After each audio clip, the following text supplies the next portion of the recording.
कुशलगढ़ विधायक रमीला खड़िया के निवास पर बड़ी संख्या में कांग्रेस कार्यकर्ता संविधान बचाओ रैली को लेकर एकत्रित हुए। विधायक निवास पर कांग्रेस के पूर्व मंत्री अर्जुन सिंह बामनिया ने रैली को संबोधित करते हुए केंद्र सरकार पर निशाना साधा है और गंभीर आरोप लगाया है।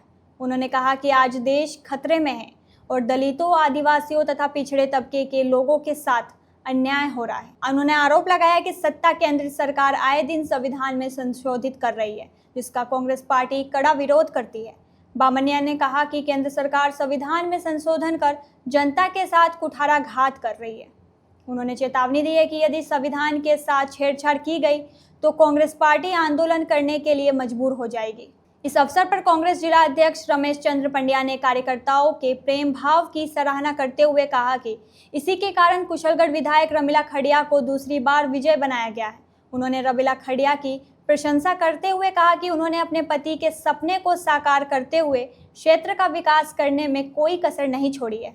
विधायक रमीला खड़िया ने अपने संबोधन में भाजपा सरकार पर निशाना साधते हुए कहा कि आज नरेगा में लोगों को रोजगार नहीं मिल पा रहा है, जबकि कांग्रेस शासन में कांग्रेस सरकार ने 125 दिन बढ़ाकर लोगों को काम दिया। उन्होंने यह भी कहा कि भाजपा सरकार ने सरपंचों का 1 वर्ष का कार्यकाल तो बढ़ा दिया, मगर वित्तीय पावर नहीं देने से पंचायतों में कोई काम नहीं हो पा रहा है। इस अवसर पर कार्यवाहक जिला अध्यक्ष अब्दुल गफार ने कहा कि कुशलगढ़ क्षेत्र का जो आज विकास हुआ है वो कांग्रेस सरकार की ही देन दिखाई दे रही है।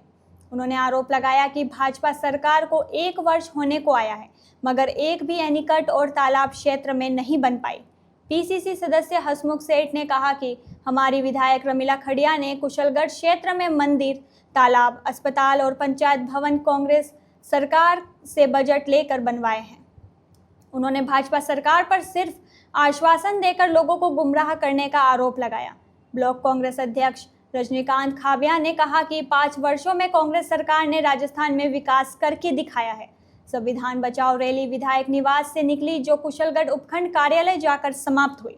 इस कार्यक्रम और रैली में रैली के प्रभारी सज्जनगढ़ पंचायत समिति के उप प्रधान मांगीलाल नायक, सज्जनगढ़ ब्लॉक अध्यक्ष भरत मेरावत, विजय खड़िया, सरपंच संघ के अध्यक्ष कैलाश पटेल, कुशलगढ़ ब्लॉक उपाध्यक्ष सुरेंद्र गादिया, रोहित खड़िया, राजेश मीणा, राकेश सरपंच, लक्ष्मण धाम, विजय मैडा, कालू सिंह पटवारी, अमित चरपोटा, कुतुबुद्दीन बोहरा, पार्षद दीपेश पंचाल, राजेंद्र कलाल, सज्जनगढ़ मंडल अध्यक्ष सज्जाद मकरानी, सज्जनगढ़ पूर्व प्रधान मोटी बहन भुर्जी मेडा, मुश्ताक मोहम्मद सहित बड़ी संख्या में कांग्रेस कार्यकर्ता, महिला, पुरुष कांग्रेस के झंडे लिए हाथ में रैली में शामिल थे।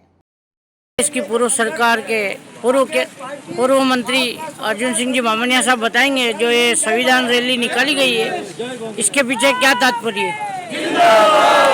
हमारे राष्ट्रीय नेतृत्व का निर्देश अनुसार हर विधानसभा में, हर ब्लॉक में संविधान बचाओ रैली का कार्यक्रम है, जिसमें केंद्र सरकार ने संविधान में संशोधन करके इस देश की जनता के साथ में कुठाराघात करने का जो निर्णय लिया गया है, तो हमारे कांग्रेस पार्टी का दायित्व है कि हम संविधान को बचाएं, हम संविधान में संशोधन जो केंद्र सरकार की नीतियां हैं उसको रोकें। इस बात को लेकर आम जनता तक ये मैसेज जाए कि देश की सरकार संविधान में संशोधन करने की तैयारी में है, वो नहीं हो, और हम इस पूरी कांग्रेस, पूरी देश की जनता इसके विरोध में है, और कतई अगर छेड़छाड़ी की तो हम पूर्ण रूप से इसका विरोध करें।